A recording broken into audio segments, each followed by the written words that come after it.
Aujourd'hui, si tu ne fais pas de l'IA, ou bien si tu fais Spring Boot sans l'IA, c'est que tu es en retard, n'est-ce pas? Alors, jusqu'à la fin de la vidéo, je vais te montrer comment en 20 minutes, tu peux créer ton chatbot, ton assistant ChatGPT avec Spring Boot. Ciao, c'est parti. Alors, aujourd'hui, avec l'avènement de l'IA, avec l'IA qui évolue aujourd'hui, avec du co-working, avec de l'assistant, du vibe coding, les choses s'accélèrent. Des applications, des demandes viennent.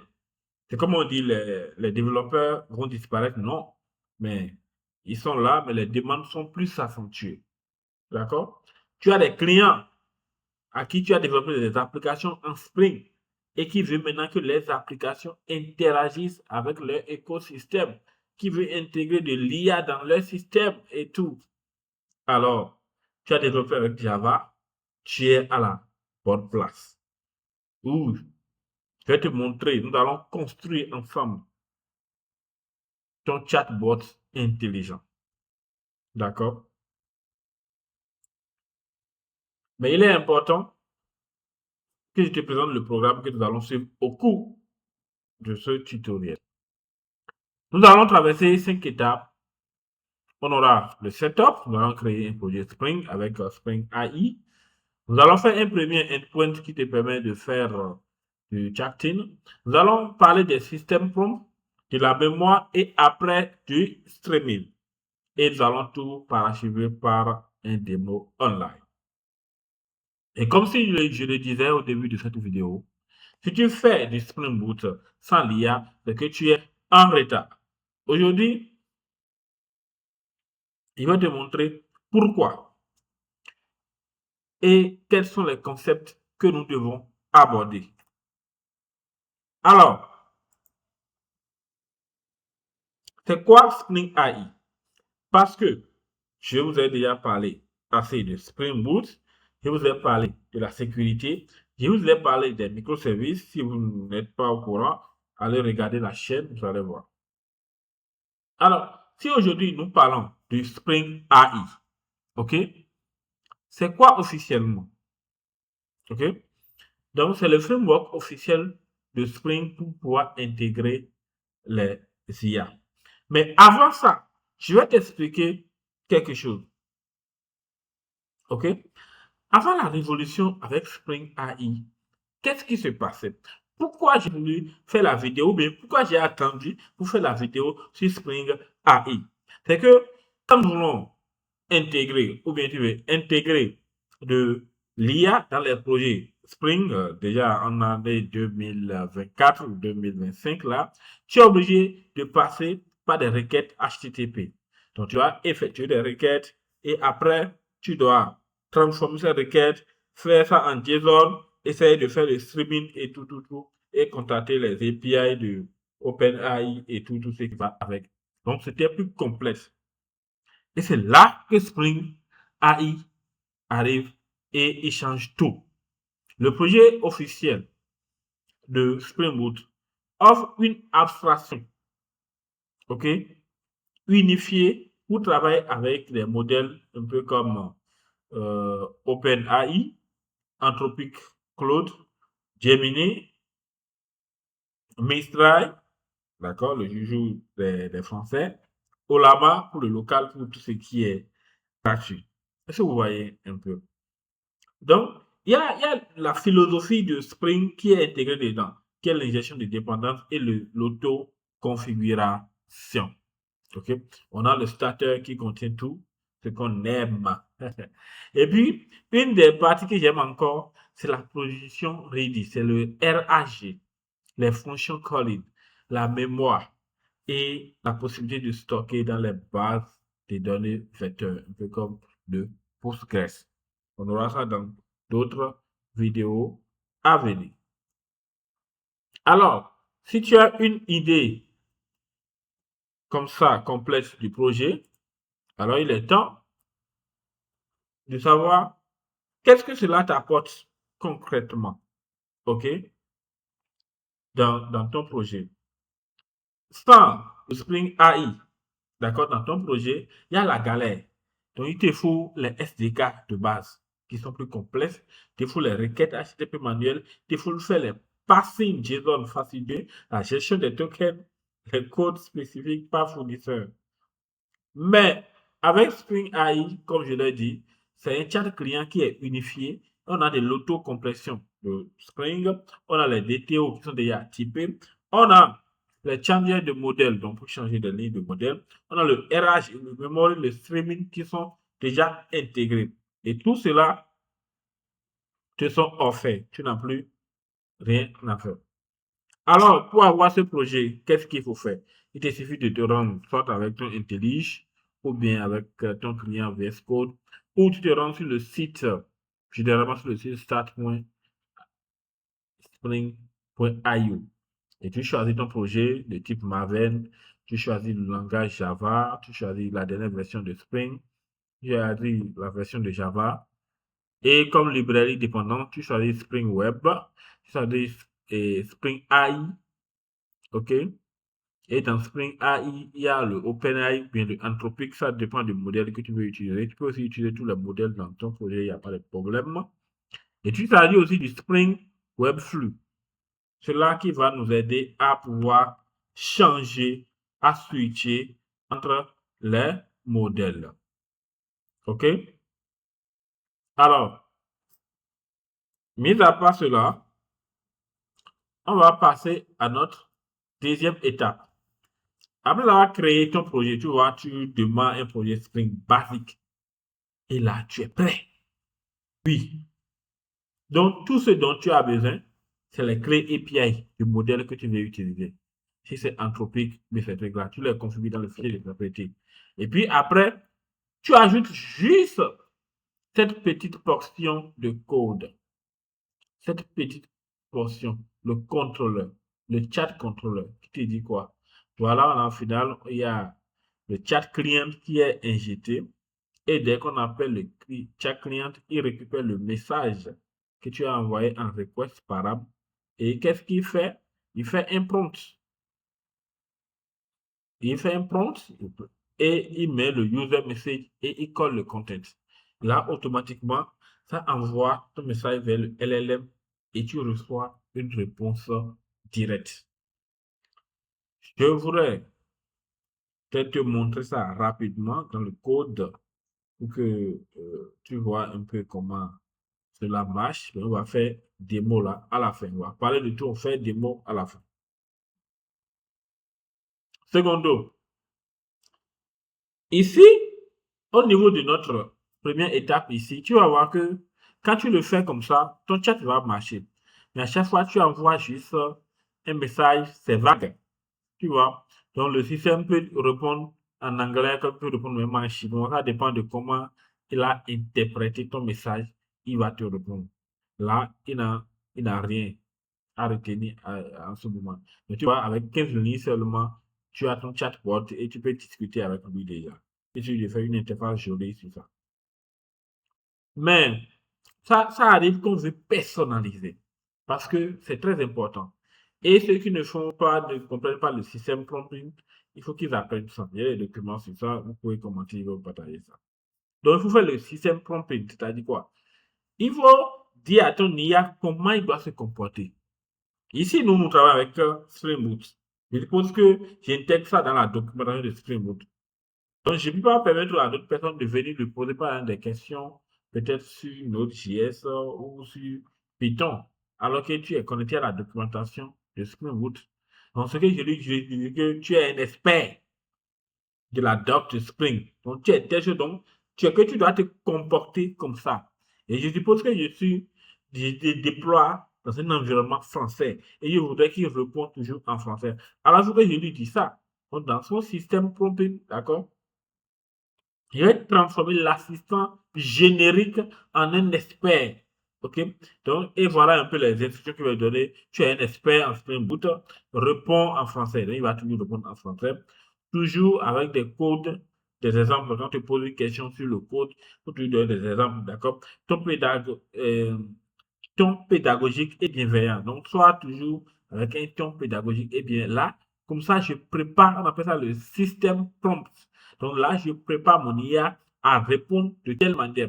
C'est pourquoi souvent, quand on va sur ChatGPT, on dit, bon, ChatGPT répond, ou bien ChatGPT est trop bavard, et quand on va faire prompt, voilà, c'est parce que eux, ils ont pré-prompt les systèmes pour qu'ils puissent vous répondre comme ça. Et dans ChatGPT, vous savez que vous pouvez aussi lui changer sa manière de répondre et tout. Exemple, avec le problème ici qui commence déjà par se poser, tu fais ça, tu as personnalisé, ok, d'accord. Mais on a toujours un grand problème. Il faut la mémoire de la conversation. Sinon, à chaque fois que tu lui poses une question, voilà, on dit qu'est-ce que euh, euh, JPA? Donc, il répond avec Java persistant. On dit donne-moi un exemple. Et bien sûr, voici un exemple JPA pour persister. Donc, le chatbot sait de quoi on parle. Donc, il te faut de la système de mémoire après. Déjà, tu lui as donné ton test. Après, tu lui ajoutes de la mémoire pour que quand tu écris avec lui, il garde. Sinon, vous allez faire le test tout à l'heure. Vous allez voir que je peux lui dire bonjour. Après, je reviens, je dis bonjour, il va tout lui répondre. Bien, il dit, bon, fais-moi, qu'est-ce que j'ai peur? Il va dire, c'est ça là. Après, je vais lui envoyer un prompt pour dire, donne-moi un exemple. Mais comme il n'a pas eu la mémoire que je viens de lui poser, qu'est-ce que j'ai peur? Il va me demander, il va te donner un exemple sur quoi. Donc, voilà des réalités concrètes. Donc, après ça, en bonus, comme je l'ai dit, nous allons parler de streaming en temps réel. Vous avez remarqué qu'aujourd'hui, quand vous êtes sur les systèmes de prompt de ChatGPT ou trucs là, dès que vous chattez en même temps, il vous répond en temps réel, n'est-ce pas? Voilà, c'est ça qu'on appelle du streaming. Donc, même quand il a donné la réponse est en temps réel. Et tourne. Voilà, donc ça tourne en temps réel. Donc, tu peux utiliser du Webflow de Spring pour pouvoir envoyer des réponses en temps réel. Donc, la magie est tout juste là. Et tout cela est déjà embarqué dans notre API web. Tu n'as pas à beaucoup coder. Vous allez voir ça tout à l'heure. OK? Donc, notre framework, ça supporte déjà tout. Comme je vous l'ai dit au début, donc on a le OpenAI, on a le Anthropic, on a le Google Gemini, on a le Mistral, Made in France, on a le Olama, son local, on a Azure, qui est Enterprise, vous voyez. Donc, le plus populaire, OpenAI, excellent en code, donc Anthropic, et multimodal puissant, c'est Gemini. Ça, c'est, je vous ai donné des exemples, des trucs clés. Donc, alors, et si on passait, jeter un peu coup d'œil sur le code, on va voir ce que ça donne vraiment en live. Ou bien, alors, voilà à ce niveau-là. J'espère que vous voyez bien mon écran.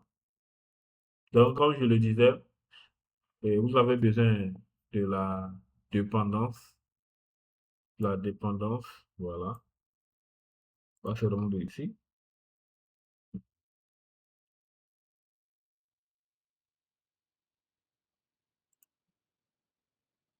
Voilà. Donc voilà, moi j'avais intégré Spring AI Open AI, d'accord? Mais malheureusement, j'ai pas de crédit sur OpenAI. Donc, du coup, j'utilise beaucoup plus Anthropic. Donc, je viens d'intégrer aussi Anthropic. Tu vois. Donc, Spring AI Anthropic. Donc, qui hérite toujours des mêmes classes. C'est ça, en fait, la magie de Spring. Donc, ce que vous intégrez, le code reste inchangé. Il suffit juste d'ajouter seulement la librairie. C'est quand vous ajoutez plusieurs que vous êtes obligé de spécifier à Spring quel modèle vous voulez utiliser. Sinon, si le modèle par défaut est ajouté dans le class pas de problème à lui son niveau. Il va gérer le reste. Après ça, vous vous rendrez dans le application.properties. Dans l'application.properties, c'est important. Donc, c'est conseillé de l'ajouter dans les variables d'environnement. Vous allez voir, j'ai fait les clés avec variables d'environnement. Ça, OpenAI et le modèle que je vais utiliser. OK. Donc, il y a un truc là de clé qui est coupé là.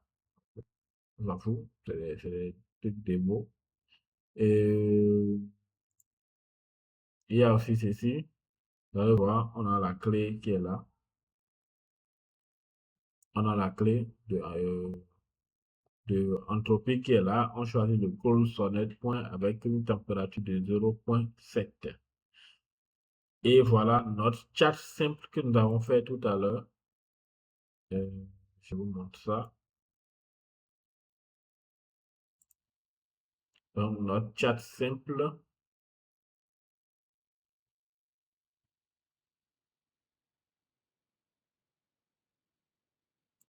Donc, nous allons tester notre première option qui est le chat V1. Donc, ce qui veut dire on va faire appel, donc c'est sans mémoire. D'accord? Donc, mon truc est démarré sur le port 80. Comme vous pouvez le remarquer ici, c'est démarré sur le port 80-89. Donc, je me rends tout simplement dans le navigateur. Et je fais juste l'appel à l'API. Il dit, bon, OK, explique-moi telle chose. Et je valide. On va voir le résultat. OK.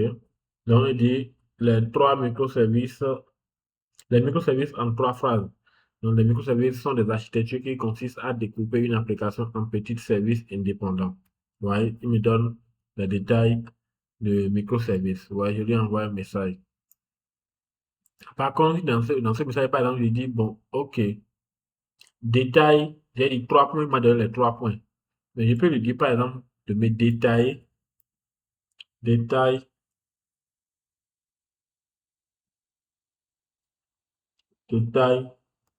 le point win. Et je valide. On va voir. Pas réponse maintenant. Ouais. Il dit, je serais heureux de détailler le point win, mais il semble que vous faites référence à un document ou une liste de contenu. Là, automatiquement, il n'a pas la mémoire. Alors que je viens de lui poser juste une question, OK, pour lui dire, voilà, explique-moi microservice en 3 points. Il m'a expliqué les microservices. Il dit, OK, détaille le point 1. Et là, il s'est perdu. Est-ce que vous voyez? C'est ça, en fait, les problèmes. Et le premier problème que nous avons rencontré avec l'utilisation de ces chatbots-là. Donc, qu'est-ce que nous allons faire? On va maintenant passer au système de mémoire. OK? Donc, je vous fais fi de la partie du système du prompting. D'accord? Donc, il devait se comporter en tant que truc là. Et je vais combiner les deux. Voilà, on va faire comme ça. Sinon, le système de prompting lui se présente comme suit. Voilà, j'ai encore une classe là que je peux vous montrer rapidement sur cela et qui montre un peu les détails du système de prompt. OK? Donc là, vous lui demandez, comporte-toi, tu vois, tu es un expert. Voici un peu le système prompt. Donc, tu es un expert Spring Boot et développeur Java. Tu réponds toujours en français. OK? Quand c'est pertinent, tu donnes des exemples. Tu es pédagogique, tu es clair, tu es concis, tu vois. Donc, je lui donne des indications. Et là, en répondant, il va me donner aussi des trucs là. Mais là, je vais le combiner avec la mémoire. Ici,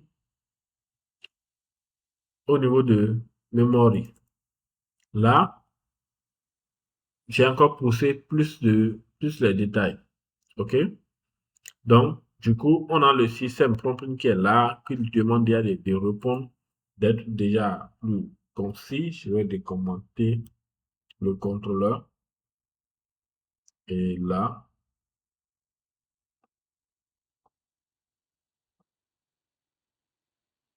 on a, voilà, il y a ce point-là, advisor, OK, qui dit de considérer les paramètres du chat. Donc, chat memory conversation, OK. Donc, il prend la session, d'accord, il récupère la session ID et il essaie de conserver la mémoire des questions que tu lui as posées précédemment. OK? Nous allons remarquer qu'avec ceci que je viens de vous montrer, quand tu vas redémarrer l'application, le contexte va encore partir. OK? Et c'est là qu'on rentre dans les stockages dans les systèmes vecteurs, où il faut alors conserver aussi cette mémoire quelque part. Ou encore, pas la mémoire, mais l'historique aussi quelque part. Et c'est là où vous allez voir aujourd'hui un peu sur ChatGPT. Quand tu pars, tu reviens, tu peux faire ce que tu veux. Voilà un peu quoi. Donc, on va tester aussi cela. Donc là, je pense qu'il va revenir sur la première question qui va lui demander de m'expliquer les microservices en 3 phrases. Et vous allez voir maintenant, parce que là, donc il dit les microservices en 3 phrases. Une architecture microservice, OK, consiste à découper une application en plusieurs petits services indépendants, OK. Chacun est responsable d'une fonctionnalité métier et tout. Là, maintenant, il ne m'a plus même mis les 3 points. Il a juste détaillé tout ce qui est là. Là, moi, je vais lui dire que, OK, moi, je vais lui dire de me détailler peut-être la partie communiquer via API REST. On va peut-être comme ça pour voir s'il va rester dans la logique du fait que il nous expliquait les microservices. Donc, on va voir ce qu'il va nous dire. Vous voyez, sa manière de répondre a changé. Parce que quoi, on lui a donné un système plus concis. Là, dit communication entre microservices synchrones. D'accord? Un service appelle directement un autre service, attend la réponse. Donc, il suit la logique de ce qu'on passe, c'est qu'on est toujours dans la communication, OK, microservice. C'est pourquoi on voit apparaître les Kafka, le traitement de découpage nécessaire, et donc il demande de préférer Kafka RabbitMQ. En Spring Boot, on privilège aujourd'hui les web clients qui sont plus réactifs que les REST templates. Donc, on lui a dit qu'il est un expert en Spring Boot. Donc, du coup, il a intérêt à nous donner tous ces détails. Alors, on passe à la partie bonus. La partie bonus qui est tout ceci combiné, d'accord, tout ce que vous venez de voir, qui est combiné maintenant et que nous allons le combiner avec un petit chat fait avec du Spring MVC, TeamLeaf, OK? Donc, nous allons voir comment cela va se passer. On va redémarrer notre application. Je vous fais fi de la partie du chat, sinon c'est ça qui a été écrit ici, le design. Tout est fait à ce niveau-là. OK? Et donc, voilà. Si vous voulez, je peux parcourir et vous donner quelques détails. Mais je trouve que c'est pas aussi très important. Ce qui nous intéresse, c'est notre système. Alors, on va voir à quoi ça ressemble dans le navigateur. Donc, voilà, nous allons essayer d'accéder à notre application. Là, je vais effacer tout l'appel par reste et on va faire quelque chose comme ça. Et voilà, on arrive sur une interface comme ça. Vous voyez? Donc, on a le truc qui est là, Spring AI, notre chatbot qui est complet maintenant. OK? Et on peut, je vais juste faire envoyer ce message-là. C'est quoi Spring Boot? Vous voyez là, il est là, il est en train de réfléchir là-bas. Donc, il va aller contacter le LLM et le LLM va lui répondre. Et voilà. Quand je lui ai dit que si ça a des choses très intéressantes, de me donner des exemples, voilà, il m'a donné des exemples avec entité et tout. Alors, nous allons tester aussi la partie streaming. OK? Ouais, j'ai pas fait la possibilité d'écrire un nouveau chat, mais je vais activer ici streaming et il me demande si tu veux qu'on approfondisse, on approfondisse un aspect. Je vais juste lui répondre oui pour voir son comportement. Oui, j'envoie. Ouais, là. Donc, c'est le streaming, ça, vous voyez. Donc, il n'attend pas forcément toute la réponse avant de me répondre. Mais au moment où le LLM commence par répondre en même temps, il essaie de commencer par écrire. Est-ce que vous voyez? D'accord. Je vais lui dire peut-être détail. Bon, je mets juste détail. Je lui donne tout ça. Je dis détail. Attention, c'est mes prompts qui sont là. Hein. Je ne vais pas lui donner tout ça là. Détail, post, get, delete. OK. Je vais lui juste détailler ça.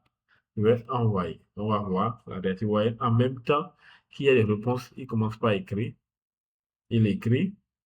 Bon, le temps d'envoyer devait scroller. Il n'a pas scrollé lui-même. On peut régler ça plus tard. Donc voilà, il dit l'analogie du streaming. Un pays comme un restaurant, get, post, tu passes une commande, post, tu modifies, delete, tu annules la commande. Donc, il me donne juste des détails, tu vois, il essaie d'expliquer ça. Est-ce que vous voyez un peu? Là, maintenant, donc, comme je suis en mode streaming, il n'a pas eu le temps de pouvoir formater, vous voyez, comme il a formaté cette réponse-là. Alors que si je quitte peut-être le mode streaming et je lui peut-être repasse cette question, je suis certain que le formatage va être fait parce qu'il a pris le temps de récupérer la donnée. Vous voyez, voilà. Il a pris le temps de récupérer la donnée et de me la présenter. Comme ça, il est plus formaté. Mais en mode streaming, je vois qu'il n'arrivait pas à formater forcément la réponse que le LLM lui envoyait. Donc, c'est tous ces travaux-là que les chats GPT ont fait, les Claude ont fait, et on voit même en temps réel, en streaming, on voit, et mais c'est encore formaté. On peut aussi le faire. D'accord? C'est faisable aussi. Donc, ici, l'objectif aujourd'hui, c'était de vous montrer en moins de 20 minutes comment vous pouvez créer votre propre chat et ceci. Derrière, par exemple, vous pouvez faire un chat comme ça qui chat sur votre site où on peut questionner. Je suis que c'est connecté aux données de votre site et ça répond aux personnes en temps réel. Si vous voyez un peu. D'accord. Donc, voilà un peu ce que nous avons parcouru durant ce tutoriel. C'est pas, dites-moi en commentaire si vous avez aimé, se voir un peu, si vous avez aimé, si. Donc, voilà. Donc, ce qu'on a construit ensemble, en résumé, OK, on peut voir, on a fait un projet de Spring Boot avec Spring AI. OK, on a fait des endpoints de chatbot qui sont fonctionnels. On a fait une assistance spécialisée pour Spring Boot, ouais, parce qu'on lui a donné des instructions claires pour répondre que à des Spring. On a fait mémoire de conversation, on a activé mémoire de conversation pour qu'il sache ce à quoi il nous a fait. Et puis après, on a activé du streaming en temps réel qui permet de répondre mot par mot, comme sur chat GPT. Vous voyez. Donc, tu as aimé, voici comment soutenir la chaîne. Abonne-toi, like, d'accord, si ce tuto t'a été utile. Et après, commente et dis-moi que veux-tu en plus, mais quel IA tu veux construire ou bien qu'est-ce que tu veux que je parle sur la chaîne. Sinon, dans notre prochaine vidéo, nous allons parler réellement du Spring Boot plus le RAG. D'accord? Nous allons faire parler des fichiers PDF. C'est-à-dire, nous allons faire une banque de fichiers de notre entreprise. Et maintenant, dès qu'on va poser les questions, au lieu d'aller vaguer sur Internet, il va aller dans nos fichiers et aller lire nos fichiers, aller lire nos bases de données et nous donner les réponses adéquates. Voilà un peu ce qu'on appelle le RAG et nous allons le faire prochainement. Ce qui te permettra de customiser ton projet Spring qui va être personnalisé pour ton entreprise et non aux réponses comme elle. N'oublie pas de t'abonner, de partager et de liker la vidéo. Ciao, à la prochaine.